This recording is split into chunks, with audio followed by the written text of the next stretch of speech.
आज हमारे घर में बरकत क्यों नहीं है? इसकी वजह क्या है? हमने कभी गौर किया? मेरा 2 बेटा 5 बेटा दिल्ली पंजाब कमाता है, 10 बीघा खेती का अनाज मेरे घर आता है, बरकत नहीं।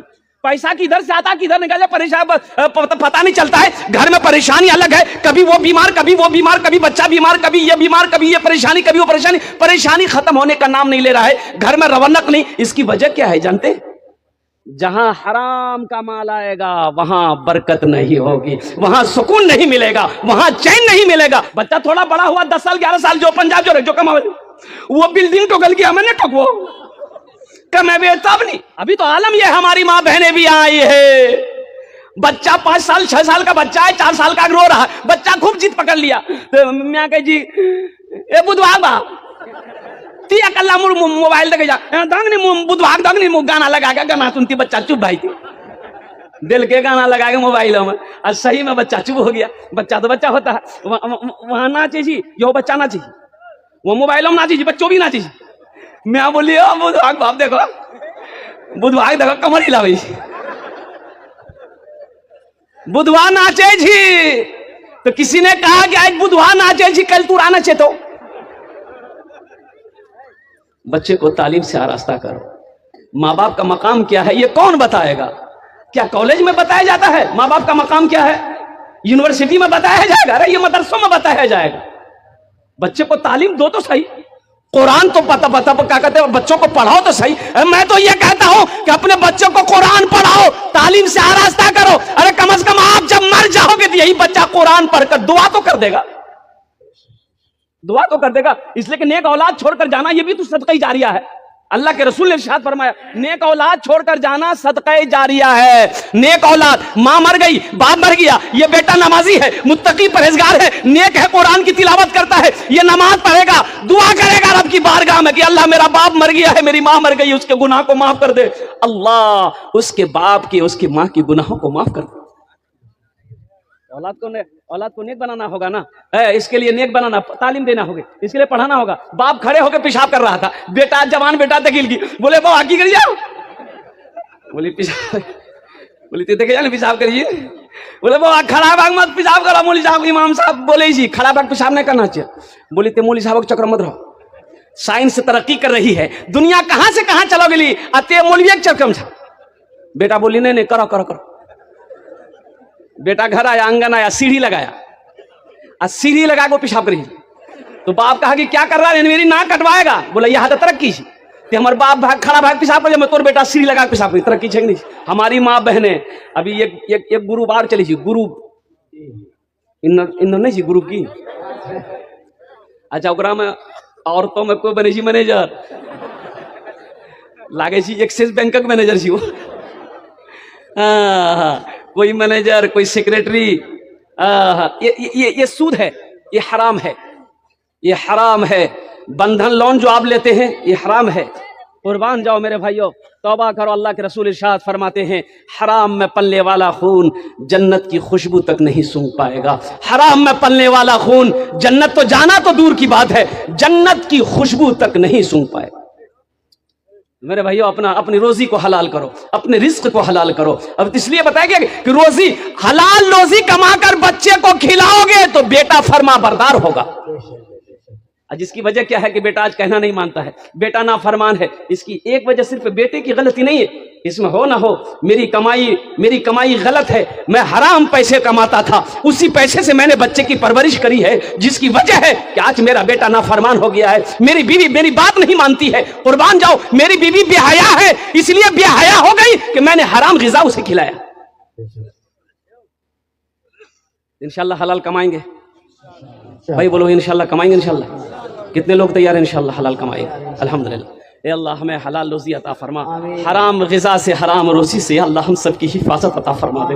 और कुर्बान जाओ मेरे नौजवानों, माँ बाप की कदर करो, माँ बाप की इज्जत करो, माँ बाप की दुआएं लो, दुआएं, माँ बाप की दुआ मिल जाएगी, समझो जन्नत की हवा मिल गई। माँ बाप की दुआ जन्नत की हवा, माँ बाप राजी अल्लाह राजी। हर चीज तो मिल जाएगी बाजार में, लेकिन हर चीज तो मिल जाएगी बाजार में, लेकिन माँ बाप से बढ़कर कोई दौलत न मिलेगी।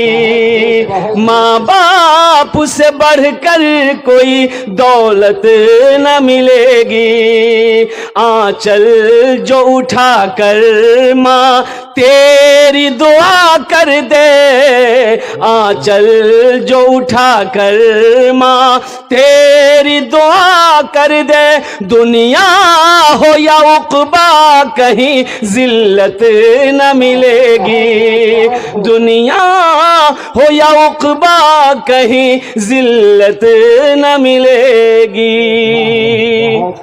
अल्लाह हमारे बच्चों को, नौजवानों को मौला अगर जाने अनजाने में अगर माँ बाप की बारगाह में अगर भूल कर लिया है, गलती कर लिया है, या अल्लाह हमारे बच्चों की गलतियों को माफ फरमा दे। कुर्बान जाओ। एक सहाबी हजरत अलकुमा, आखिरी वक्त है, कलमा पढ़ना चाह रहे हैं, जबान पे कलमा नहीं आ रहा। बीवी घबराई, अल्लाह के रसूल की बारगाह में गई, या रसूल अल्लाह सल्लल्लाहु अलैहि वसल्लम, मेरे माँ बाप पर कुर्बान मेरा शौहर अलकुमा है, आखिरी वक्त है, वो कलमा पढ़ना चाहते हैं, जबान पे कलमा नहीं आ रहा। अल्लाह के रसूल तशरीफ लाए तो आपने फरमाया कि अलकुमा की माँ है, अलकुमा की माँ है? बोला हाँ है। बोला उनको बुलाओ। बुढ़िया आई तो अल्लाह के रसूल ने पूछा, ऐ ज़ईफा तेरा बेटा कैसा है? या रसूल अल्लाह 5 वक्त की नमाज बाप के पीछे पढ़ता है, रमजान के महीने के 30 रोजे रखता है, कुरान की तिलावत करता है। ताकि मैं ये नहीं पूछ रहा हूं, मैं ये पूछ रहा हूं कि तेरे बेटे के तेरे साथ कैसा सलूक। नौजवानों ये मत याद रखना, कुर्बान जाओ, ये याद रखना, नमाज पढ़ लिए और माँ बाप राजी नहीं है, क्या तेरी नमाज कबूल हो जाएगी? कभी तुमने सोचा? अल्लाह के रसूल पूछते हैं कि ज़ईफा मैं ये नहीं पूछ रहा हूं, मैं ये पूछ रहा हूं कि तेरे साथ तेरे बेटे का कैसा सलूक। कहा या रसूलल्लाह मैं नाराज हूं, मैं अलकुमा से नाराज हूं, इसलिए कि ये अपनी बीवी को मेरे ऊपर तरजीह देता है, मेरी बात नहीं मानता। अल्लाह के रसूल ने इरशाद फरमाया, ऐ ज़ईफा अपने बेटे को माफ कर दे। कहा कि या रसूल अल्लाह नहीं, मैं माफ नहीं करूंगा। तो अल्लाह के रसूल ने इरशाद फरमाया कि लकड़ियां जमा करो, उसमें आग लगाओ, इसके बेटे अलकुमा को डाल दो। तो माँ होती है ना, भला कोई माँ अपने बेटे को जलने देगी? भाई जलने देगी?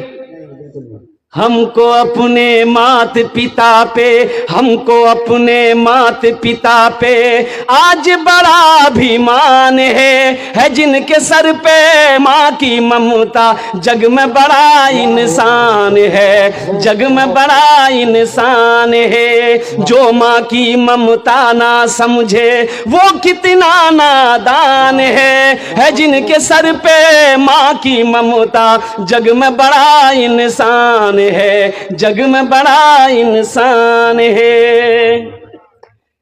पीते पीते दूध कभिया चल में जब छुप जाते थे। उस पल को याद करो मेरे बच्चों, जब तुम छोटे थे माँ की गोद में पखाना कर देते थे, पेशाब कर देते थे, माँ को नफगिन नहीं आती थी, अपने हाथों से साफ कर देती, बिस्तर पे पेशाब कर देते थे और बिस्तर नहीं है, सूखा झड़ी का टाइम है, माँ पेशाब की जगह सो जाती थी, अपने आंचल बिछा के मुझे सूखे में सुलाती। पीते पीते दूध कभिया चल में जब छुप जाते थे, खुद ठंडक में माँ सोती, गोदी में हम सो जाते थे, गोदी में हम सो जाते थे। माँ बोली मन भावन मेरा बेटा रूप समान है, जो माँ की ममता ना समझे वो कितना नादान है, वो कितना नादान है। इसमें से बहुत सारे लोग होंगे जिसकी माँ नहीं है, जिसका बाप नहीं है। नौजवानों मेरे बच्चों, इस दौलत की कद्र करो, इस दौलत जो माँ बाप आज जिंदा है तुम्हारे, इनकी कद्र करो।